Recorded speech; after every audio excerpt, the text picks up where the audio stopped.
Good morning. I guess afternoon now. We're getting there. Thank you guys, everyone, for coming out today to the panel. Is everyone having a good PAX? I know it's the final day, but you had a good time?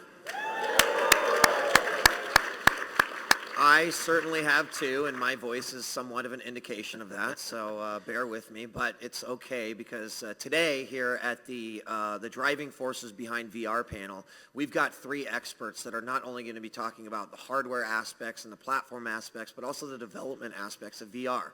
And there's no doubt about it, like virtual reality is certainly here, and it has been sort of coming for quite some time now, but there is a lot of big impact, new innovation, and new technology that is sort of driving the direction and way things are going. So before we introduce our experts, I would like to do something, kind of take a little survey, and I think this will help everyone up here kind of understand who the audience is and who we're talking to. So very simply, can you raise your hand if you've like played a VR game, done a VR demo, had a VR experience? Oh, wow. So quite a few, yeah. Okay, so let's keep going a little bit further. How many folks here actually own some sort of VR device? Okay. So now this is the core audience. Yeah. Let me ask one more. I'm not expecting to see a whole lot of hands, but kind of interested. Anyone who has like looked into or pursued development in virtual reality? Oh, wow. Okay. That's fantastic. So that's great. Well, I think that we've got certainly plenty of great information for you here today on the panel. I want to introduce our guests and have them say a little bit about themselves and what they do. And I'm going to start with Frank, the general manager of Alienware. Hey everyone, Frank Azor. I co-founder and general manager for Alienware, and I also run the Dell XPS business. And we've got Joe, business development, Unreal Engine from Epic Games. Hey, I'm Joe Kreiner. I run business development for Unreal Engine. Unreal Engine is a game engine that powers a lot of the popular VR experiences. You'll see some of the launch titles like Adrift, Chronos, and Eve Valkyrie. And our last expert on the panel, we've got Chris Journey from Oculus, head of developer relations. Hi, I'm Chris Journey. I do developer relations for the Rift at Oculus. And we make a piece of hardware that you put on your face, and then it teleports you to strange worlds. It's a great description. I think it works out. Never heard of it. Yeah. So we're going to kind of explore all the aspects, and I do want to remind folks of a couple things. We will try to leave some time open for questions at the end of the panel. I certainly want you to be able to tap into the brains of the fine folks that we have up here. Additionally, you were given a raffle ticket as you entered in this morning, and you're going to want to hold on to that. The winner that we will draw at the end of the panel is going to get a VR-ready Alienware X51 desktop, an Oculus headset, a Rocat keyboard, which is about over $2,000 value. But if you don't win, you can still take your ticket to the Alienware booth and get one of these fine 20 years of gaming excellent pens from the booth. So don't forget, you're all winners today, no matter what. With that being said, let's kick things off and start a little bit about the hardware, right? And I don't necessarily mean the headsets yet. We're going to get to that in just a second. But the hardware, of course, is what our headsets plug into. And Frank, with Alienware, your company that has certainly put a lot of innovation and sort of focus on providing the best gaming solutions that you can get, or even tiered or tailored gaming solutions based off of your needs. But now we've got something new, and that's virtual reality. And we've got new needs and new requirements, and I'd love to hear just your initial thought on what that means for the hardware business as we enter into this new world of virtual reality. So Alienware is going to be celebrating its 20th anniversary this year. You only turned Congratulations, 21. by the way. Thank you. I think that's... So it's something we're very proud of, obviously, but we founded the company with a very simple vision. We just wanted to make PC gaming easier for everybody. And if you want to DIY your own system, that's always the best solution. We're never going to be able to build something better than you can build it yourself. But whenever it comes a time where maybe you just want to focus on the games, we have a solution for you that's turnkey, that's well supported, that's incredible quality, and you don't have to worry about the hardware. You can just focus on your game. And over that 20-year history, we've focused a lot on how do we make gaming more immersive. And it's been very incremental in the evolution that we've been able to bring. We were able to bring gaming from desktops to notebooks. We were able to introduce higher resolution, better colors, faster response times, faster frames per second. We were able to make all these little incremental steps. But when we initially met with Oculus, 4 years ago maybe, when they were still a Kickstarter. It was kind of like this obscure little back room in E3. I can still remember it. Brendan, their CEO, put a headset on me, and that was not an incremental evolution anymore. This was a major leaps and bounds step for us, and something that we dreamed of for a long time as gamers and people in the industry. And it was still, it was a DK1. It was rough, but you can see the future clearly. And we, at that moment, it was obvious to us, we had to commit to this. We had to take the history that we've done in PC gaming in kind of, evolving that flat screen and apply that to where VR was going to be headed. So from a product strategy perspective, as Oculus has evolved in bringing VR to the market, we've also been evolving how we plan our products to not only cater to PC gaming as in the traditional sense as we've known it for the last 30 or so years, but also how do we apply VR thinking in everything that we're planning for the future. So you'll start seeing our products take into account more and more VR considerations, whether it be how do we deliver the performance needs of VR, how do we help resolve some of the latency challenges that are out there with VR, how do we make the price points more accessible so more people can enjoy VR. Hopefully next year everybody can raise their hand in here when you ask that question. So that's our commitment moving forward. We're not going to move away from PC gaming, of course. They're kind of hand in hand with one another. Everything is pretty much almost a PC game now in VR, which is kind of like this amazing world that we're going to be living in the future. So we're really excited.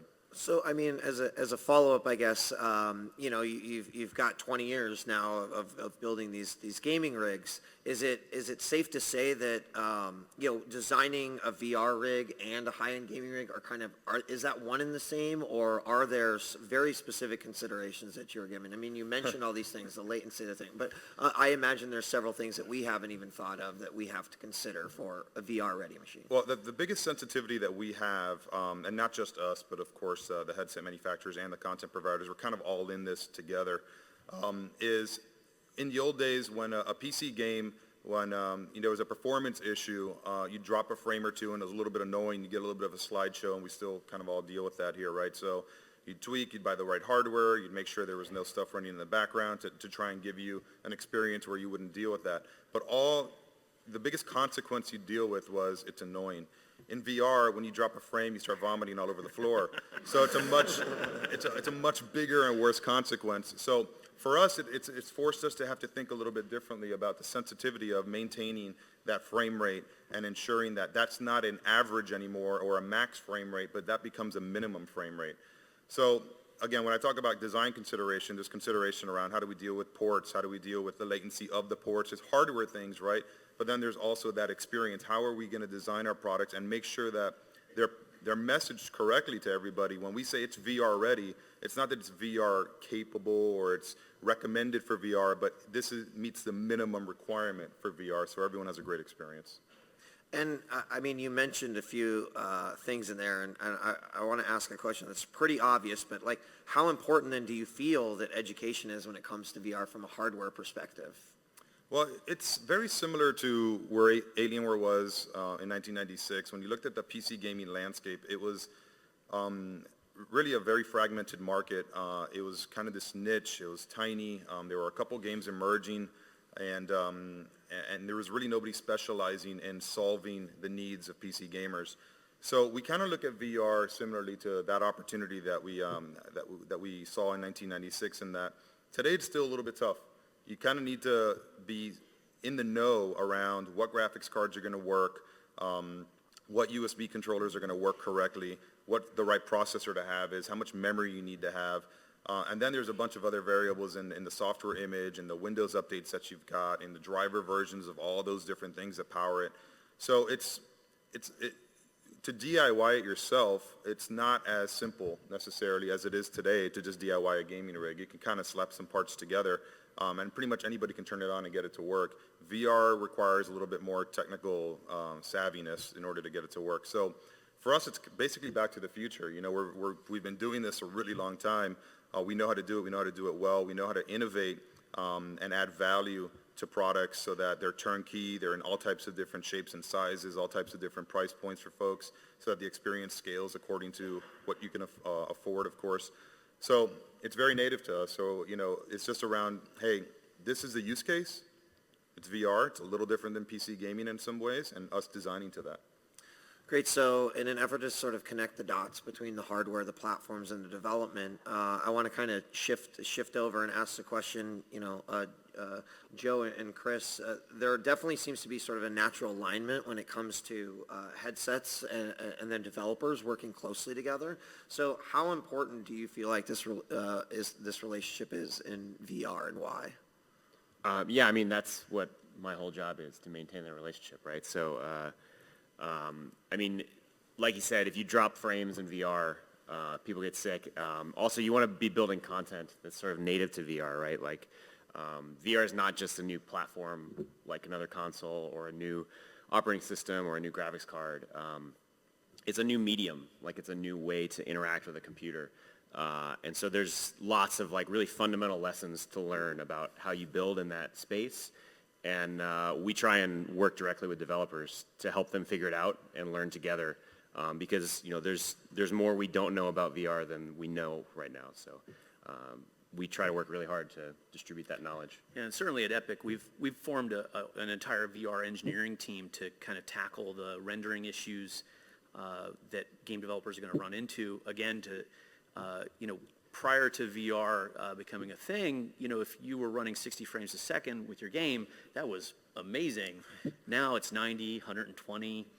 So we're really pushing the hardware, but also going back to a lot of the tricks to make visuals, inexpensive from a processor perspective, back to the old school, it is Back to the Future. We're using a lot of the old tricks to make games look better, but be less expensive from a processor usage standpoint.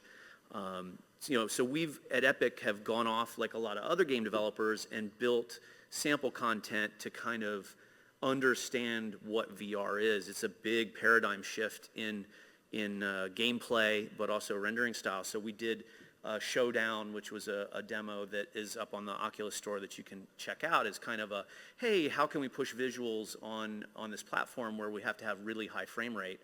And then later did Bullet Train, which is, hey, how do we make fun, innovative gameplay with touch controllers? And so we've had to invest a ton of R&D into VR, but we're big believers in it and think it's worthwhile for the long term.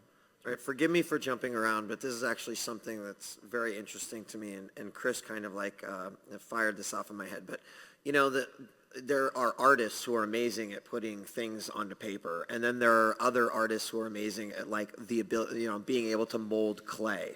And I'm wondering, in the early development that you've seen so far, are there certainly people who seem to have a more natural knack of developing and thinking about development in VR versus just a standard game?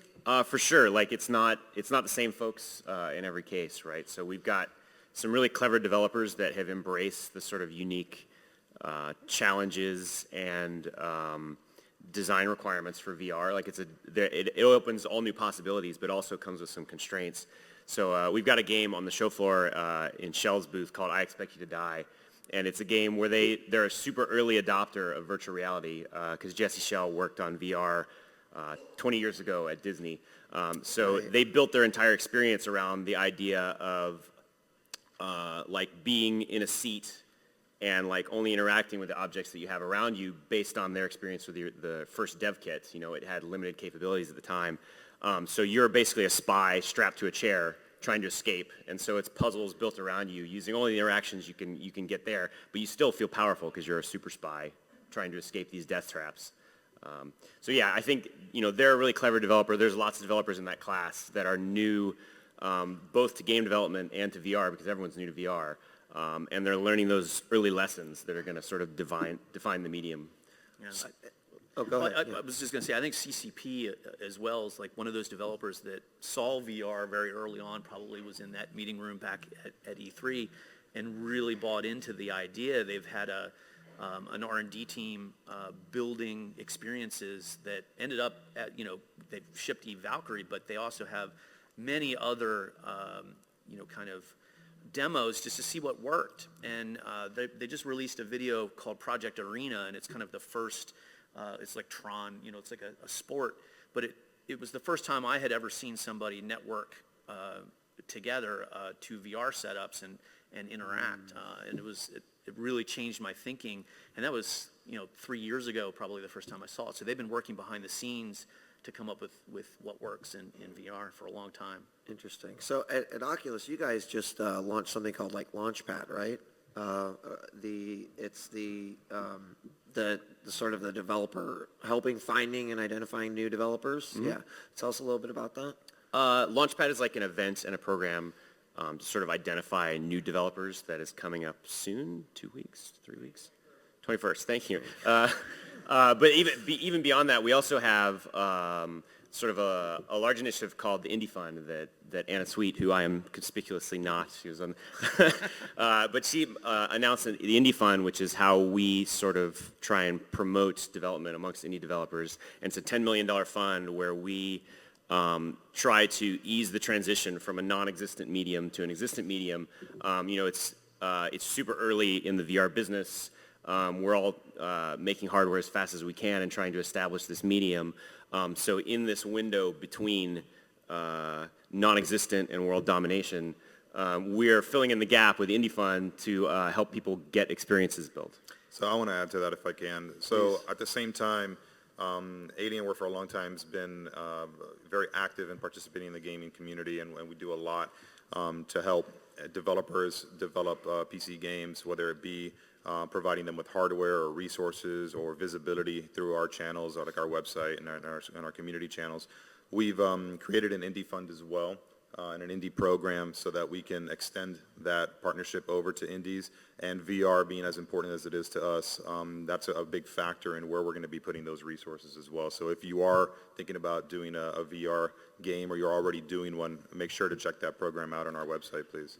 It really shows with all of these companies backing up this iteration of VR with so much development funds that I think it's pretty clear this time it's going to happen. I mean, when you get a company like Facebook, Mark Zuckerberg getting up on stage at Oculus Connect and saying this is the beginning, but we're going to fund this to the eventual, plug it into your brain and you live in VR, which we all know is going to come. But we're not already there? Yeah, right. No comment. But it is that thing that this time around, I mean, Oculus is funding 20, 30 exclusive titles and then giving grants to developers. One, it's kept a lot of talent together as game teams in the industry that I've seen. It's been really good at a time when people were talking about an indie apocalypse. I think that the influx of VR funds from people like Oculus and Alienware and others are helping to counteract that and keep some really quality teams together to go off and experiment and see what works in VR. I mean, to that point, and it's great, like, I feel like nowadays I'm playing way more indie titles than I'm actually playing AAA, even if there's like more time in between. And with all the support, you mentioned, that transition, Chris, and like how, making that easier for people.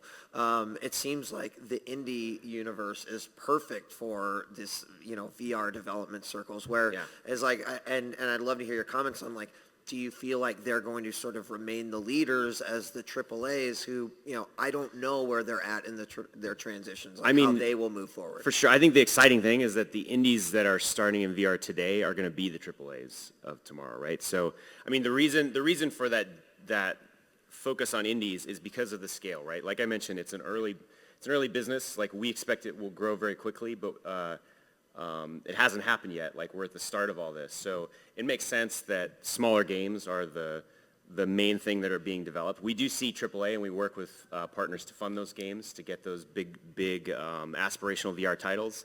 But the breadth of development is these smaller teams that we engage with on the Indie Fund or are taking on themselves. And those, 2 to 10 person teams are going to be the folks that grow to define the major gaming brands of this generation. Yeah, you'll see bigger teams come along and start focusing on VR, but it'll probably be another year or two. I mean, Ubisoft's got their was it? Eagle Flight. Eagle Flight. Yeah. Which is kind of an early, let's see how this works out. They're learning same way as smaller developers, but you won't see, $10, $20 million experiences probably just for a little bit longer. Right. People are thinking about it now. Sure. but, I'd imagine so. So let's talk a little bit because, you mentioned development and technology advances that's helping development, but what have been some of the early challenges that developers have faced in sort of the initial offering of, hardware, platform, et cetera? Like, what are some of the challenges that they face there? Yeah, I mean, the biggest broad challenge is sort of comfort. So when you build a video game for VR, unlike with a traditional game, like a 2D game, we call them flat games, you have to think about comfort from the very start of your development. Like, how is the user going to be able to play this comfortably and not get sick? Because if you put a user in a roller coaster or you make a 360 video and throw the camera on a trampoline, people are going to have a bad time. And so from the beginning, you need to think about how users are going to be comfortable in your game. And we have a list of best practices that we publish on our developer site that sort of eases that transition, because we don't know everything about VR. It's early days. We're all learning, but we do know a lot. So we publish that stuff through our developer site to, let you know, like, hey, don't throw your camera on a trampoline. Maybe hold it steady or do smooth transitions.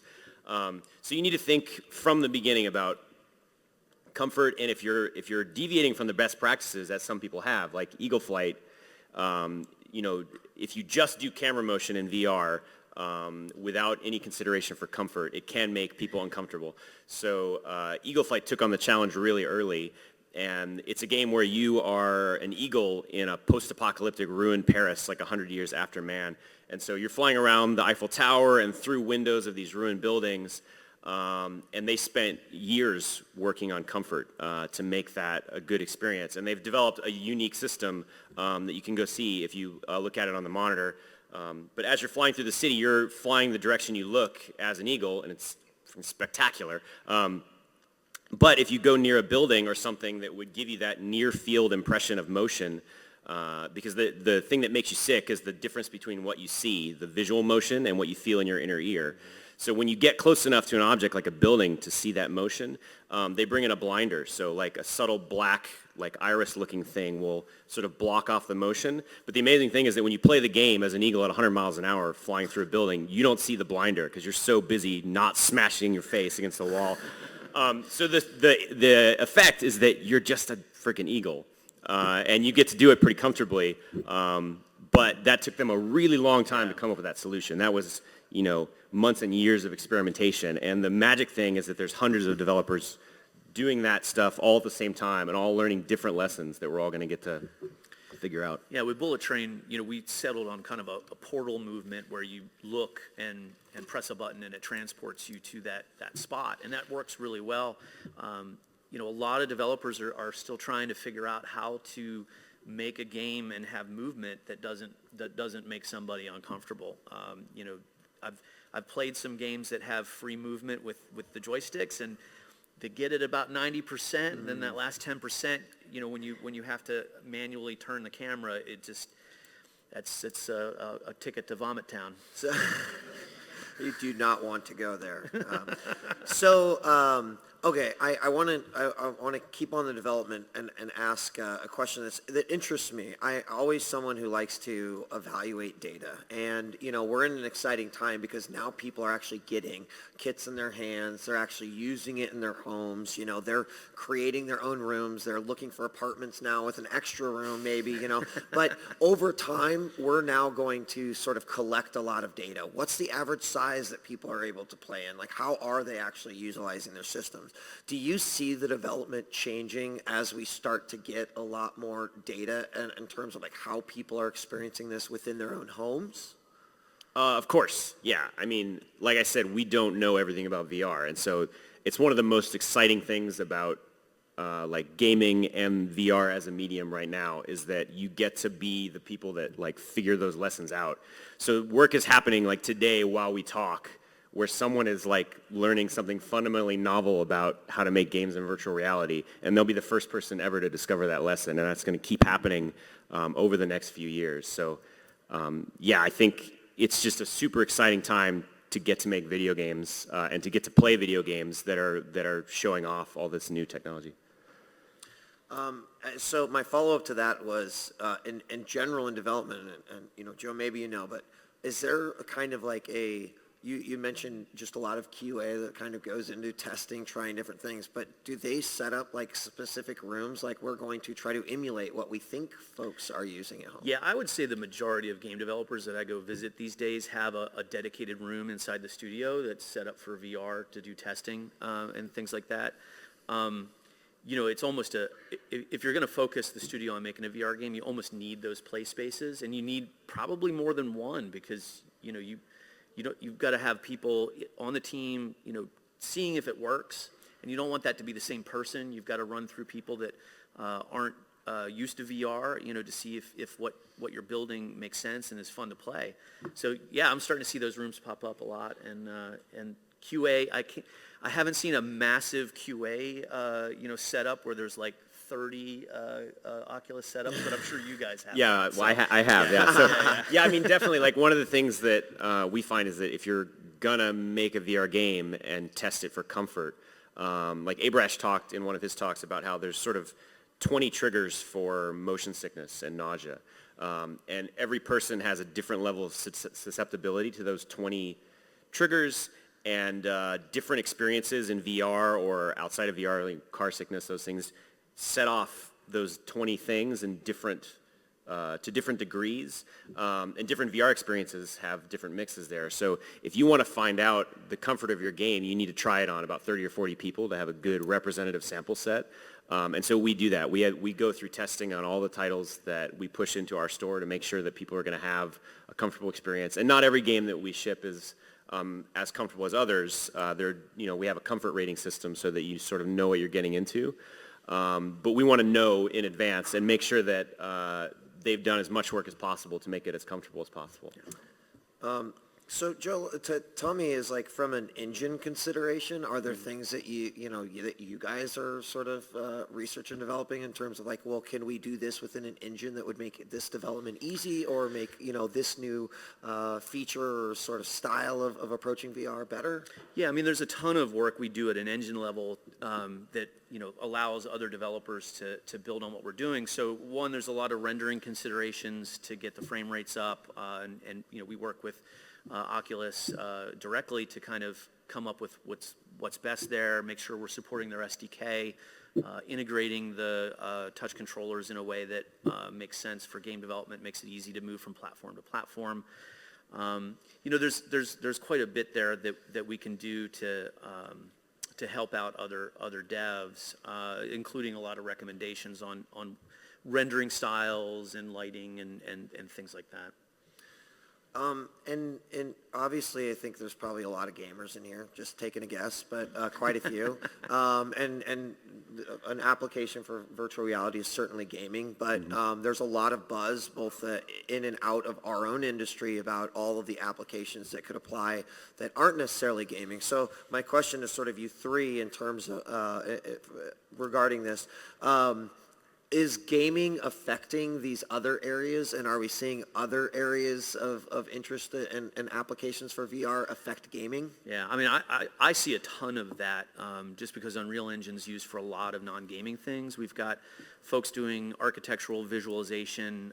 For instance, there's a company building a model of the tallest building in Mumbai that's being built, and to sell condos inside that building, what they're doing is creating it virtually, putting people in a room with the Oculus on, and then they can roll the sun through the scene so they can see what their sunset looks like in their apartment, and all the lighting and things like that. So they don't even have a sales space for it. It's all virtual. So I'm seeing a lot of that kind of thing, but also military training and medical training I've seen. There's a lot of uses for VR that sense of presence of being, there is a really good teaching tool. And I think we'll see that used in a lot of ways that we haven't expected. Yeah. To me, the most exciting thing is social VR. So, I mean, there's sort of a perception sometimes that VR is an isolating experience, but we see sort of the opposite. to some degree. So we built an experience in Unreal called Toy Box to experiment with touch, and then we showed it off at our trade show called Oculus Connect last year. And so the experience is sort of a physics playground where you have some blocks and toys and some like slingshots, but it's a two-person experience. So when you go into it, there's another person there that sort of hosts you through the demo. So there's a story from that trade show. A developer told me named Oleg, and he's a Russian Gear VR developer, and he was at the show looking to see Oculus Touch. So he went in the demo. When you go to the demo at Oculus Connect, you never really meet your demoer in person. So the demoer is in a different area, in a different booth. So you go in, you put on the Oculus Touch controllers and the headset, and as soon as he put them on, he saw his demoer standing across from him in the room, and she was sort of having trouble with her headset, and you could tell that because she had her hands up near her head. He's like, "Oh, are you okay?" He had like a moment of empathy. She's like, "Oh yeah, I'm fine. I'm just, getting the headset on." And he's, "Okay, no problem." So they introduced each other. "Hi, I'm Oleg. Hi, I'm Alice." And they went on and had a nice 5-minute demo experience, right? They played with toys, they shot guns, they set off firecrackers. And then he said thank you and then left to go see the rest of the show. So that night, he's in the bar having a beer, and 50 feet across the room, he sees a girl walking through the bar, and he instantly recognizes her. And he says, "Alice, is that you?" And then she hears his voice, having only ever met him in VR, and it's like, "Oleg, is that you?" And to me, the thing that tells us, it's like an amazing story.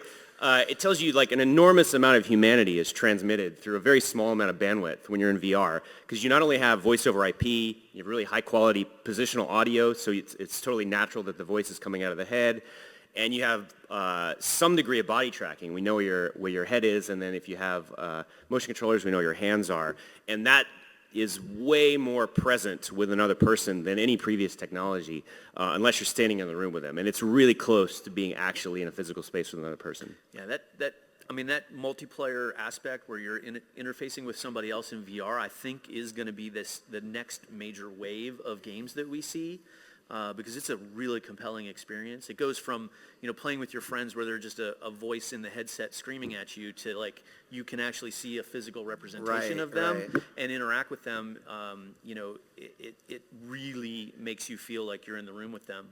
And that's really going to be, I think, the next wave of games we see.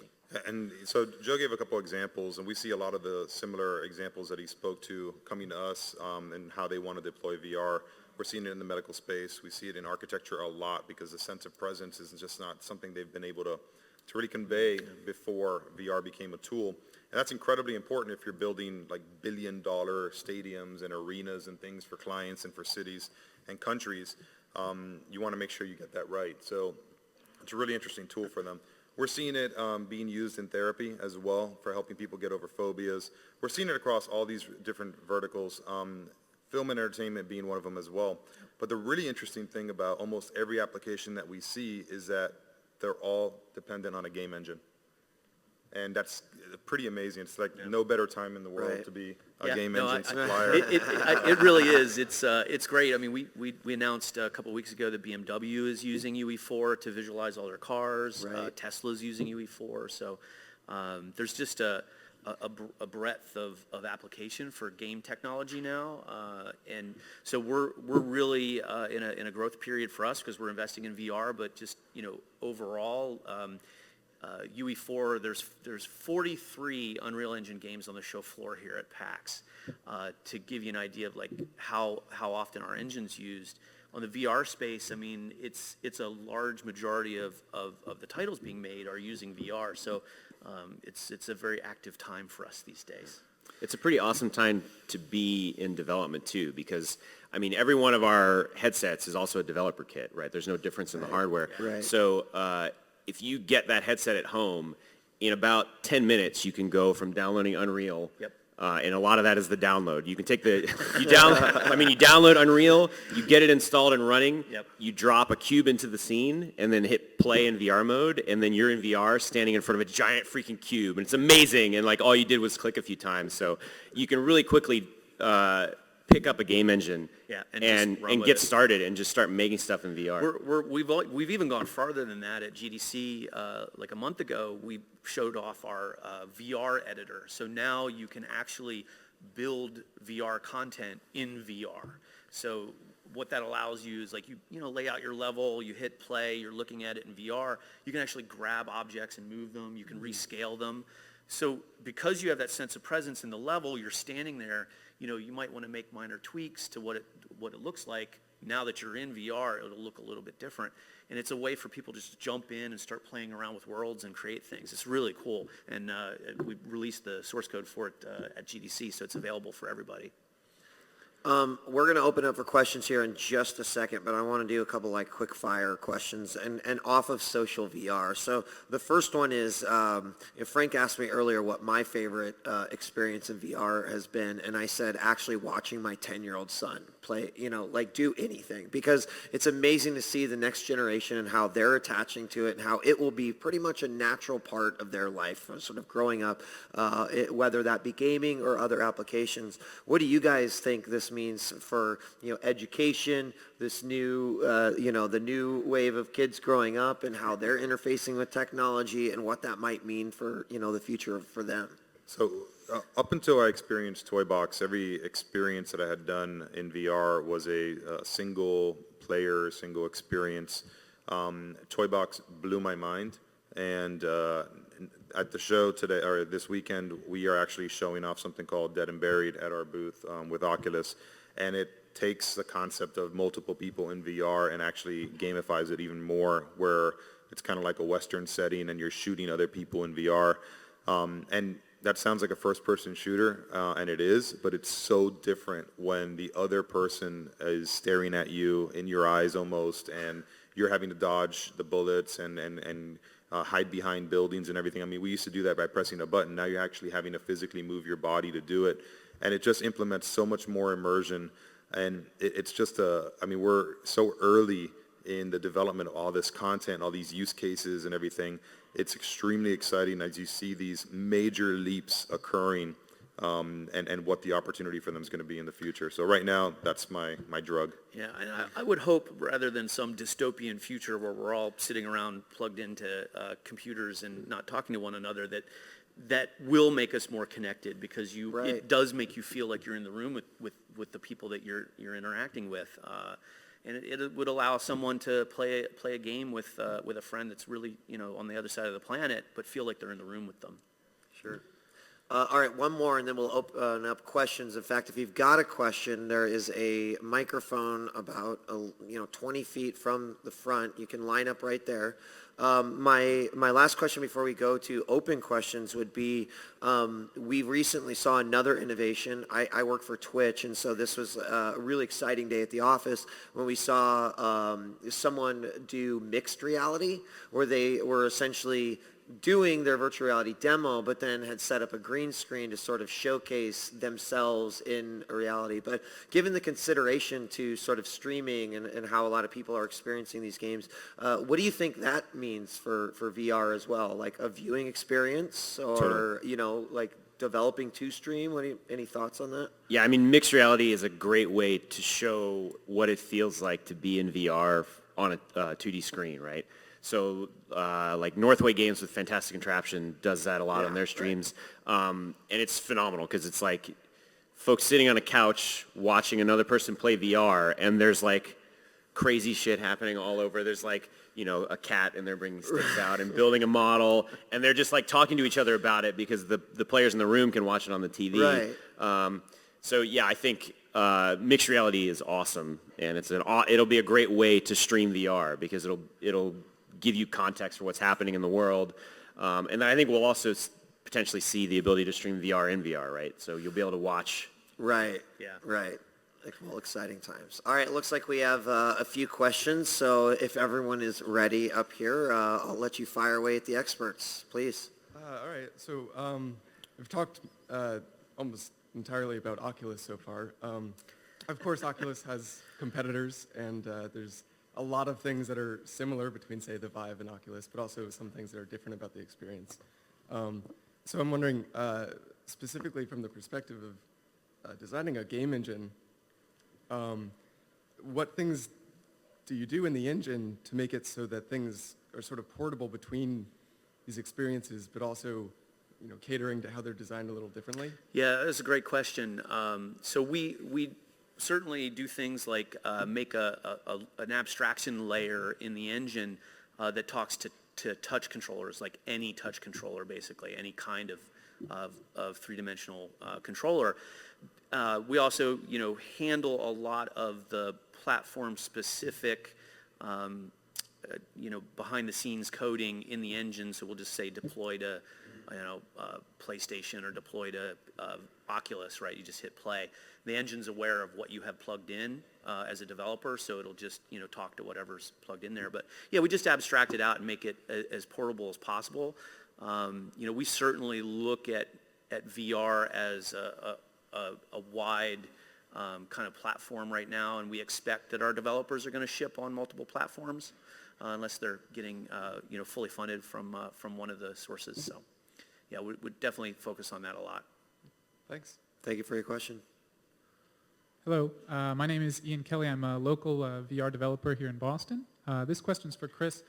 Chris, VR has really come a really long way in the last 2 years at Oculus. Can you speak to the most unexpected development you've seen, on the developer side? Maybe it was the way that we were interfacing with the SDK, or the way that we were building, or the way that we were thinking about games. What was the most unexpected development you've seen on the developer side? Yeah, I mean, social VR is like the story I told, right, is like one powerful element, but another is like the breadth of lessons. Like I think the most surprising thing to me is there is more stuff we don't know than I thought. So like I would never have predicted Eagle Flight. Like looking at early games, it seemed clear that like, there were some clever ways to mitigate problems with motion in VR, but we wouldn't see any high quality titles that were doing it because they wanted to embrace the widest possible audience. But Ubisoft put in the time and the effort to try and solve the problem, and so that same story is repeated in lots of other cases where there's tons of unknown lessons, and to me that's the most exciting thing as a game developer, is that it's a blue ocean of game design, and you get to be the guy that like in Mario, when they defined how long a jump should be for all subsequent platformers, you can be the person that like figures out a fundamental lesson about games of virtual reality and be the first person to do it and define it for a generation. Thank you. Great question. Thank you.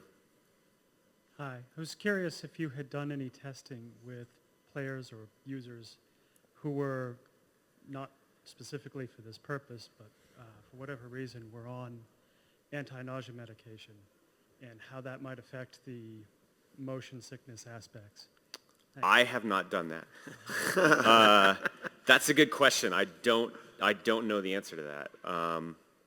Might be something to factor Let me in know. future testing. I've not heard of anything like that either. Have either of you? No, I'd no. imagine that in some R&D lab that has absolutely happened. Yeah, I mean, what I will say is, as I talk to game developers, there is certainly the susceptibility to getting sick in VR it becomes less and less over time. Like if you spin the camera around on anybody, they're gonna have a problem. But the actual developers that I'm talking to, a lot of them can just put the headset on, move around in the world a little bit, and then take it right off. Where if I did that, it would really be disturbing to me. But the more people do it, they get used to it, and it becomes less of a problem over time. Yeah, and like you can definitely build experiences in VR with the current generation of headsets that is comfortable for everyone. Yeah. Like that's the reason, one of the main reasons that it's going to happen now. It's like the hardware is good enough that you can have a nearly universal ability to play these games.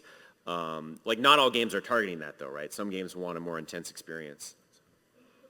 Yeah, but you look at something like Henry, where it's just a beautiful kind of experience to sit in.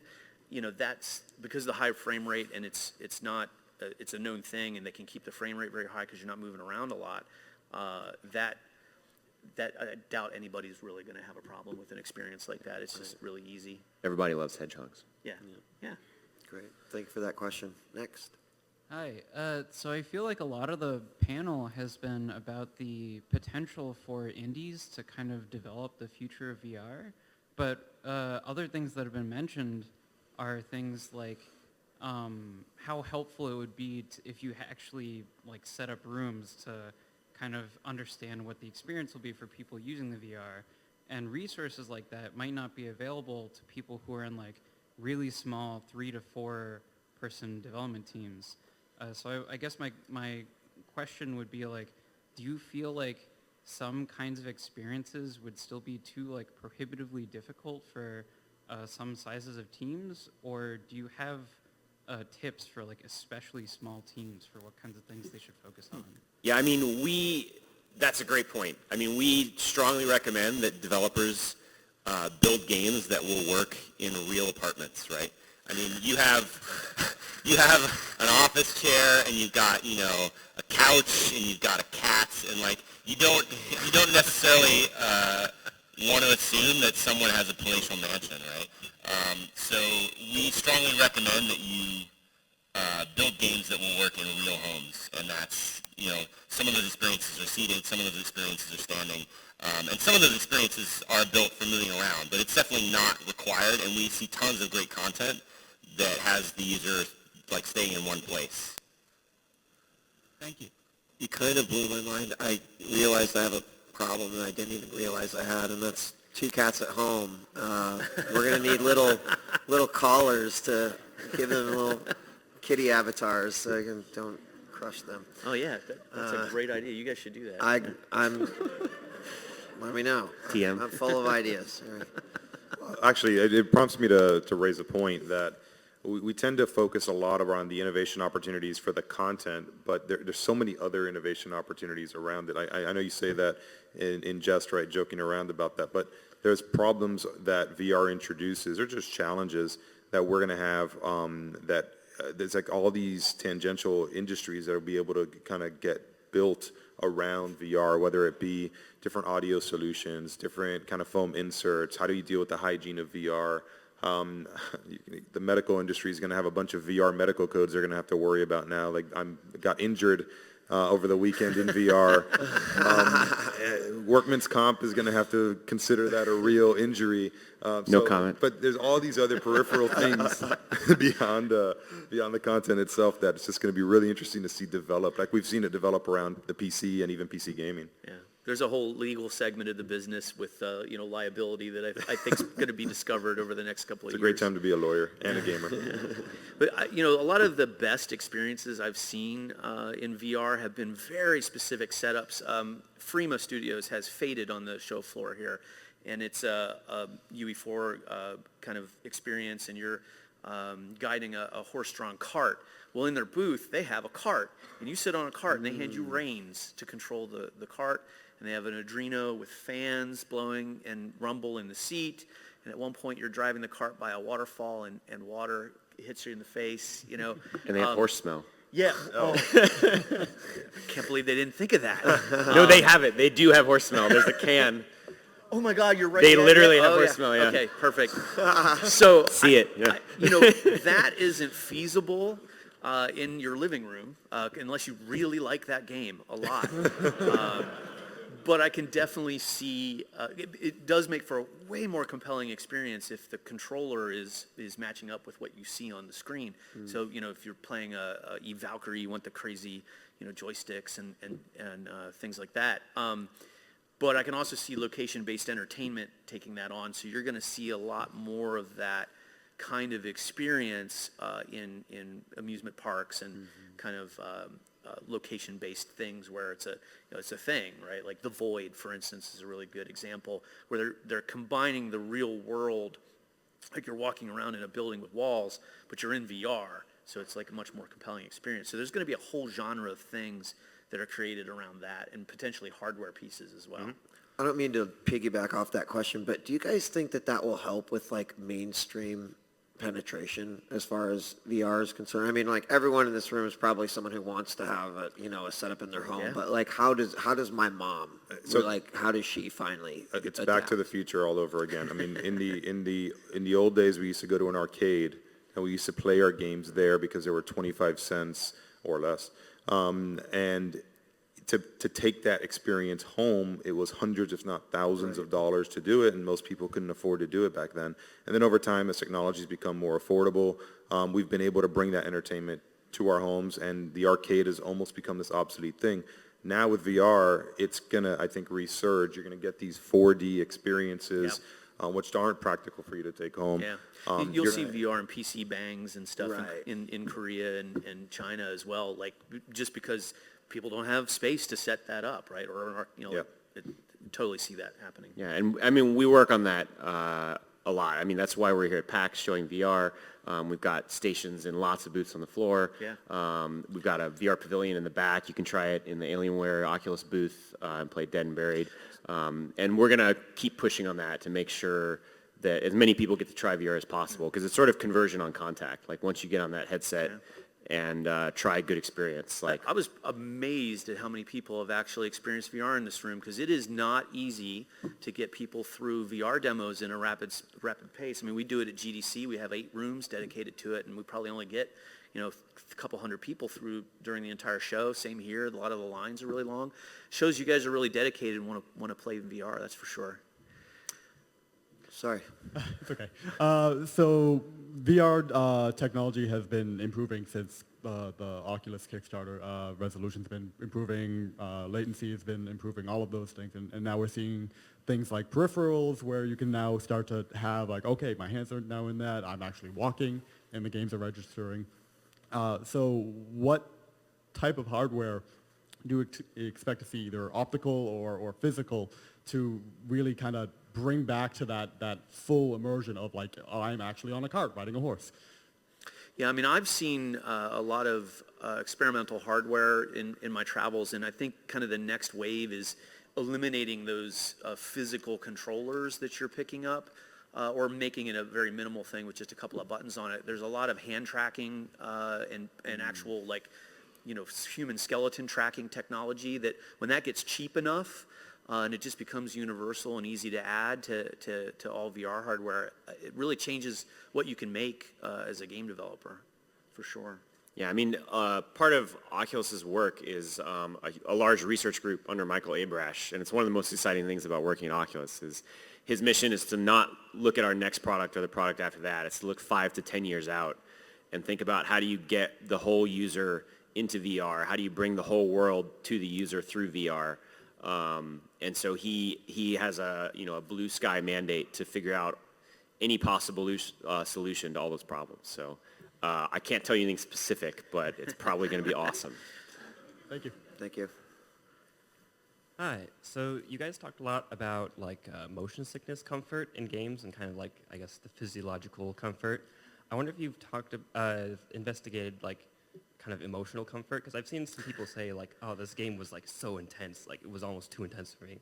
And there's obviously like a difference between seeing a gun on a screen or like one floating in space, like in front of your face.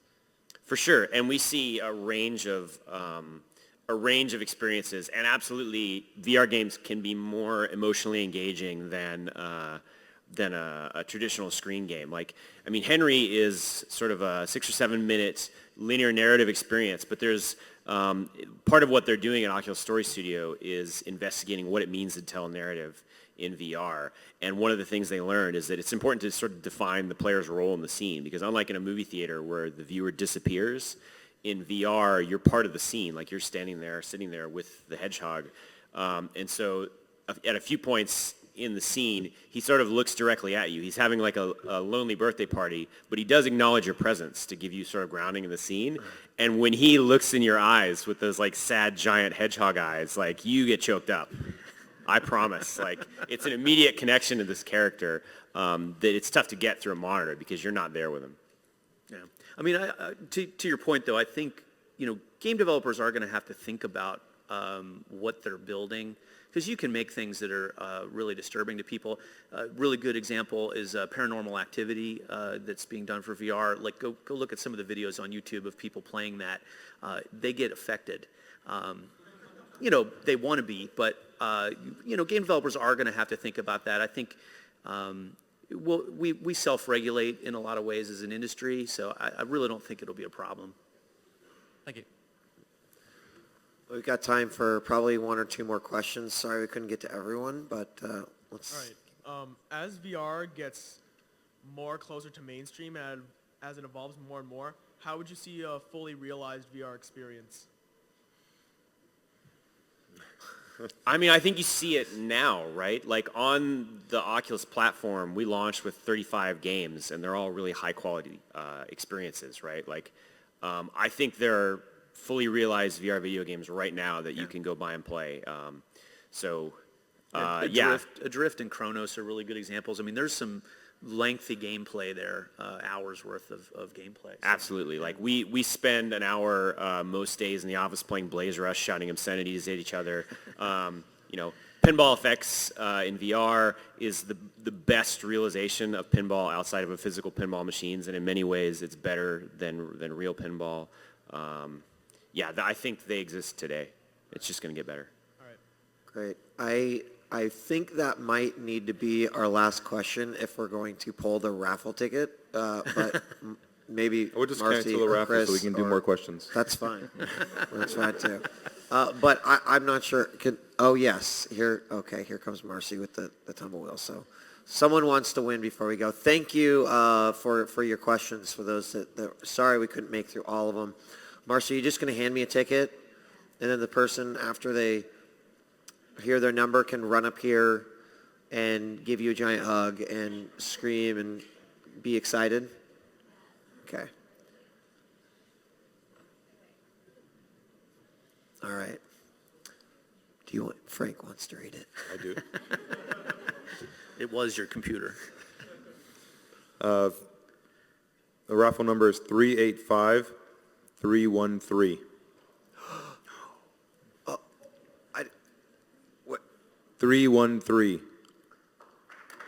All right.